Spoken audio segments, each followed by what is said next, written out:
प्रिय छात्रों, सुप्रभात। देखिए, हम लोग जो है ये माखनलाल चतुर्वेदी को अब देखना है। इसके पहले हम लोगों ने देखा राम नरेश त्रिपाठी, जो द्विवेदी युग के कवि थे, उनका जीवन परिचय और उनकी कविता दोनों हम लोग देखा। कविता उनकी स्वदेश प्रेम। अब माखनलाल चतुर्वेदी की कविता हम लोगों को देखनी है। इनकी दो कविताएं आपकी पुस्तक में संग्रहित हैं, पुष्प की अभिलाषा और दूसरी कविता है जवानी। लेकिन इस वर्ष जो है कोविड के वजह से ये जवानी कविता आपके कोर्स से निकाल दी गई है, तो आप केवल इनकी पुष्प की अभिलाषा कविता पढ़ना है। सबसे पहले हम लोग देखेंगे इनका जीवन परिचय। तो देखिए, माखनलाल चतुर्वेदी जी का जन्म 4 अप्रैल सन 1989 ईस्वी में मध्य प्रदेश के होशंगाबाद जिले में बावई नामक ग्राम में हुआ था। इनके पिता का नाम पंडित नंदलाल चतुर्वेदी था। प्राथमिक शिक्षा प्राप्त करने के पश्चात इन्होंने घर पर ही संस्कृत, बांग्ला, गुजराती, अंग्रेजी आदि का अध्ययन किया। इन्होंने कुछ अध्यापन कार्य भी किया। सन 1913 ईस्वी में ये सुप्रसिद्ध मासिक पत्रिका प्रभा के संपादक नियुक्त हुए। श्री गणेश शंकर विद्यार्थी की प्रेरणा तथा साहचर्य के कारण ये राष्ट्रीय आंदोलन में भाग लेने लगे। इन्हें कई बार जेल यात्रा करनी पड़ी। ये सन 1943 ईस्वी में हिंदी साहित्य सम्मेलन के अध्यक्ष हुए। सागर विश्वविद्यालय ने इन्हें डीलिट की उपाधि तथा भारत सरकार ने पद्म भूषण की उपाधि से अलंकृत किया।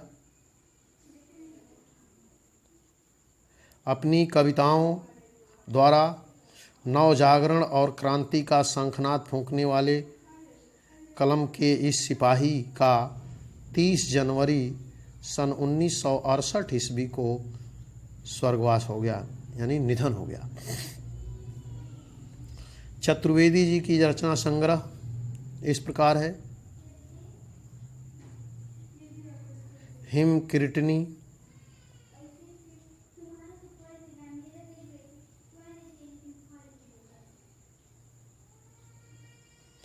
हिम कीर्तनी, हिम तरंगिनी, माता, युगचरण, समर्पण, वेणुलो गूंजे धरा। इसके अतिरिक्त चतुर्वेदी जी ने नाटक, निबंध, संस्मरण भी लिखे। इनके भाषणों के चिंतक की लाचारी तथा आत्म दीक्षा नामक संग्रह भी प्रकाशित हुए हैं। चतुर्वेदी की प्रसिद्ध कवि चतुर्वेदी की प्रसिद्ध कवि के रूप में ही अधिक हैं, प्रसिद्ध हैं। चतुर्वेदी जी की प्रसिद्धि कवि के रूप में ही अधिक है, किंतु ये एक पत्रकार, समर्थ निबंधकार, सिद्धत संपादक भी थे। इनकी गद्य काव्य की अमर कृति साहित्य देवता भावात्मक निबंधों का संग्रह है। क्रांतिक की लाचारी और आत्मदीक्षा में चतुर्वेदी जी ने ओजस्वी और विचारणशील भाषण संग्रहित हैं। इन्होंने नागार्जुन नाटक की रचना की, साथ ही कर्मवीर, कला का अनुवाद, 2 कहानी संग्रह भी इनके हैं। इनके काव्य का मूल स्वर राष्ट्रवादी है, जिसमें त्याग, बलिदान, कर्तव्य भावना और समर्पण का भाव है। राष्ट्रीय आंदोलन को स्वर देने वालों में इनका प्रमुख स्थान है।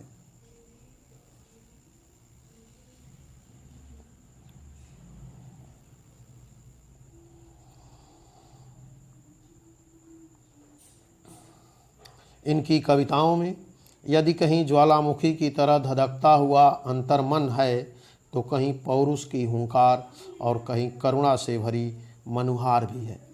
इनकी रचनाओं की प्रवृत्तियां प्रायः स्पष्ट और निश्चित हैं। राष्ट्रीयता इनके काव्य का कलेवर है तो भक्ति और रहस्यात्मक प्रेम इनकी रचनाओं की आत्मा। इनकी छंद योजना में भी नवीनता है। चतुर्वेदी जी की कविता में भाव पक्ष की कमी को कला पक्ष पूर्ण कर देता है। माखनलाल जी ने खंडवा मध्य प्रदेश में कर्मवीर साप्ताहिक पत्र भी निकाला। चतुर्वेदी जी की भाषा खड़ी बोली है। इसमें संस्कृत के सरल और तत्सम शब्दों के साथ फारसी के शब्दों का प्रयोग हुआ है। कहीं कहीं भाषा भावों के साथ चलने में असमर्थ हो जाती है जिससे भाव अस्पष्ट हो जाता है। इनकी शैली में ओज की मात्रा अधिक है। भावों की तीव्रता में कहीं इनकी शैली दुरूह और अस्पष्ट हो गई है।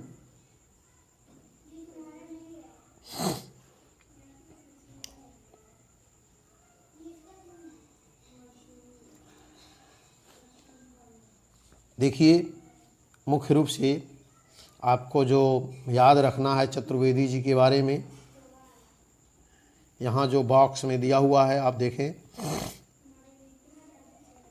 जन्म 4 अप्रैल सन 1989 ईस्वी। जन्मस्थान बावई होशंगाबाद मध्य प्रदेश। मूलतः यह मध्य प्रदेश के निवासी थे। पिता का नाम पंडित नंदलाल चतुर्वेदी। मृत्यु 30 जनवरी सन 1968 ईस्वी। संपादन प्रभा कर्मवीर। यह 2 पत्र थे जिनका संपादन किया इन्होंने। शिक्षा प्राथमिक शिक्षा के पश्चात घर पर ही अंग्रेजी, संस्कृत, बांग्ला, गुजराती भाषा का अध्ययन किया। प्रमुख रचनाएं, इनकी जो प्रमुख रचनाएं हैं, रामनवमी, समर्पण, माता, युगचरण, साहित्य देवता, हिम तरंगिणी, बेड़ू लो गूंजे धारा। भाषा सरल और प्रवाहपूर्ण है। खड़ी बोली, शैली मुक्तक, ओजपूर्ण और भावात्मक शैली है। देखिए, चतुर्वेदी जी ने श्री माखनलाल चतुर्वेदी जी की काव्य संग्रह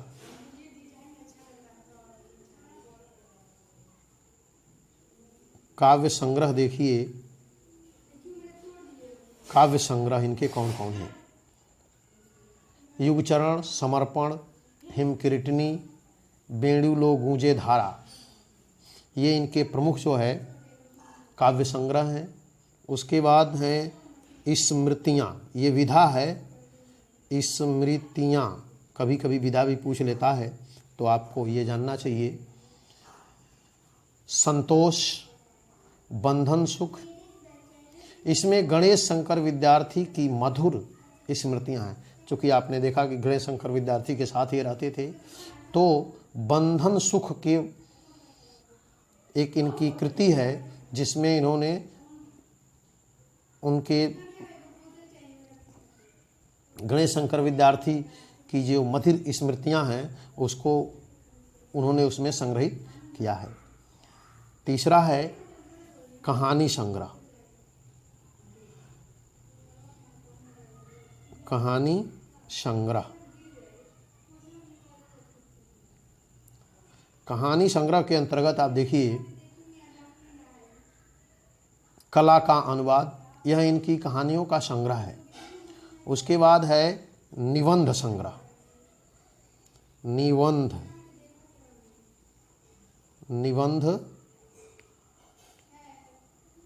संग्रह, निबंध संग्रह में देखिए साहित्य देवता, यह चतुर्वेदी जी के भावात्मक निबंधों का संग्रह है। उसके बाद नाट्य रचना, नाट्य रचना नाटक, नागार्जुन युद्ध, यह अपने समय की प्रसिद्ध रचना रही है। इस पुस्तक में पौराणिक नाटक को भारतीय नाट्य परंपरा के अनुसार प्रस्तुत किया गया है। अभिनय की दृष्टि से यह अत्यंत सशक्त रचना है। उसके बाद उनकी एक रचना है हिम तरंगिनी,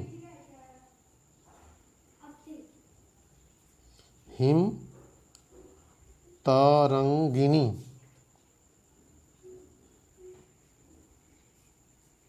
हिम तरंगिनी। इस रचना में ही माखनलाल जी को, इस रचना पर ही माखनलाल चतुर्वेदी जी को साहित्य अकादमी पुरस्कार से सम्मानित किया गया था। देखिए चतुर्वेदी जी की भाषा शैली, चतुर्वेदी जी की भाषा ओजपूर्ण है, जिसमें उन्होंने खड़ी बोली का अधिकाधिक प्रयोग किया है। इनकी भाषाओं में बोलचाल में प्रयुक्त शब्दों के साथ साथ उर्दू फारसी के शब्दों का भी प्रयोग हुआ है। इनकी भाषा में एक विचित्र प्रकार की सरलता और मिठास है। इन्होंने गीत शैली और अभिधा शक्ति का अधिकाधिक प्रयोग अपने काव्य में किया है। वीर और श्रृंगार रस की छटा इनके काव्यों में देखने को मिलती है।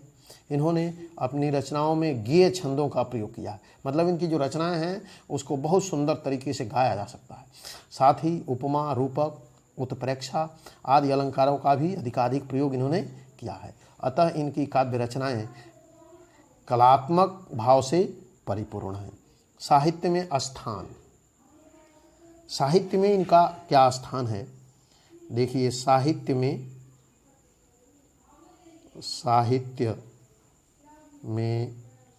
स्थान,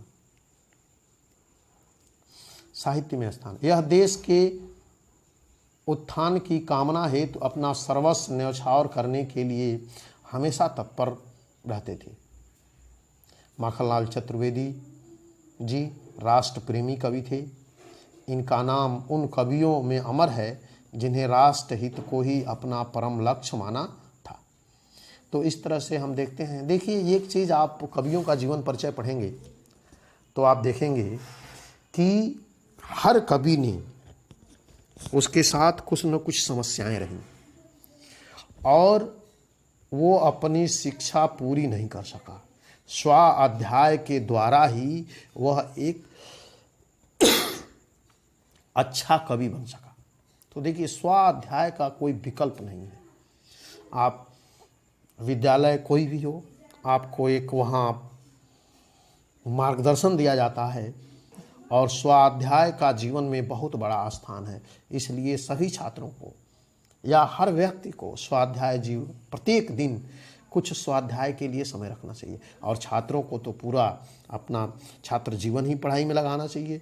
तभी जो है आप अपना विकास कर पाएंगे और अपने समाज का विकास कर पाएंगे, अपने देश का विकास कर पाएंगे। क्योंकि जब तक आपकी समझ विकसित नहीं होगी, पूरी जब समझ होगी, तब देश की हर जो विविधता है, देश में हर तरह की जो डाइवर्सिटी है, जो अनेकता में एकता कहा जाता है ना अपने यहाँ, तो उस चीज़ को आप समझ पाएंगे और तब लोगों के साथ आप न्याय कर पाएंगे। अपने देश के संविधान को समझ पाएंगे। अपने देश के जो महान पुरुष थे उनकी क्या इच्छा थी, देश आज़ाद कराने के पीछे उनकी प्रेरणा का स्रोत क्या था, किस तरह के भारत को बनाना चाहते थे, ये सारी चीज़ें जब अच्छी तरह से आप चिंतन मनन करेंगे, शिक्षा को प्राप्त करेंगे, तो आप समझ पाएंगे। और जब ये चीज़ें समझेंगे तभी एक अच्छा नागरिक बन पाएंगे। हमारा मुख्य उद्देश्य क्या होना चाहिए? अच्छा नागरिक बनना। जब अच्छा आप नागरिक बनेंगे तो जो भी भूमिका आपको समाज में मिलेगी उसका हमें आशा है कि बड़ी ही ईमानदारी के साथ आप उसका निर्वहन कर पाएंगे, अपना, अपने परिवार का, अपने देश का और इस विश्व का आप कल्याण कर पाएंगे। तो इस तरह से आप जो है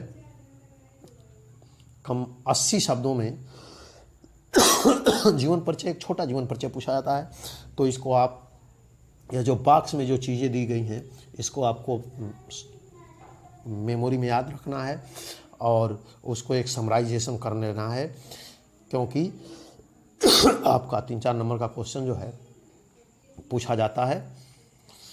फिर इसके बाद हम लोग अगली कड़ी में देखेंगे माखनलाल चतुर्वेदी जी की कविता पुष्प की अभिलाषा को देखेंगे।